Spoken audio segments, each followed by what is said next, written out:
नमस्कार, मी संदीप सावरकर. आजच्या या व्हिडिओमध्ये आपण पाहणार आहोत का SBI बँक जो आहे त्याच्यामध्ये ऑनलाईन बँकिंग कसं करायचं याबद्दलची माहिती या व्हिडिओमध्ये आपण पाहणार आहोत.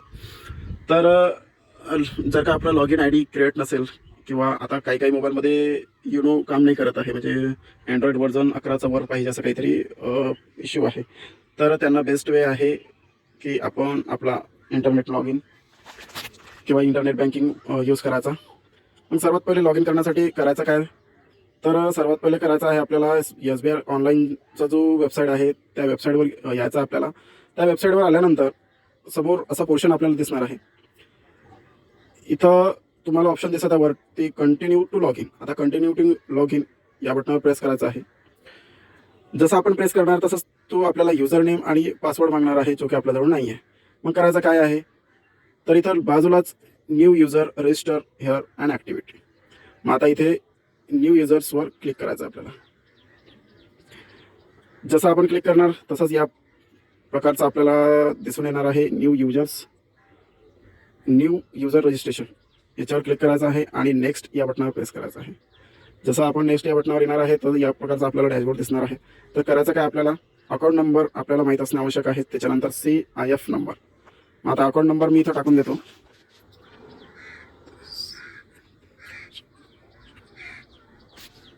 आता अकाउंट नंबर टाकल्यानंतर इथे मी आपला CIF नंबर टाकतो. आता CIF नंबर टाकल्यानंतर खाली लगेच दिला आहे ब्रांच कोड. तर हे आपल्याला पासबुकवर आपला दिसणारच आहे सर्व माहिती. तर आता मी ब्रांच कोड टाकून देतो इथे आणि कंट्री ऑब्व्हियसली इंडिया. त्याच्यानंतर रजिस्टर्ड मोबाईल नंबर इथे टाईप करायचा आपल्याला. आपला जो बँकेत रजिस्टर्ड मोबाईल नंबर आहे तो मोबाईल नंबर इथं टाईप करायचा आपल्याला. त्याच्यानंतर फॅसिलिटीज रिक्वायर्ड.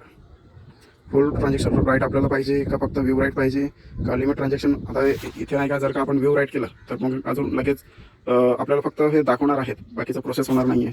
मग जर का फुल ट्रान्झॅक्शन आपण करत असाल तर मग आपल्याला आपण बँकेचा जो व्यवहार आहे तो आपला मोबाईल थ्रू आपण करू शकतो.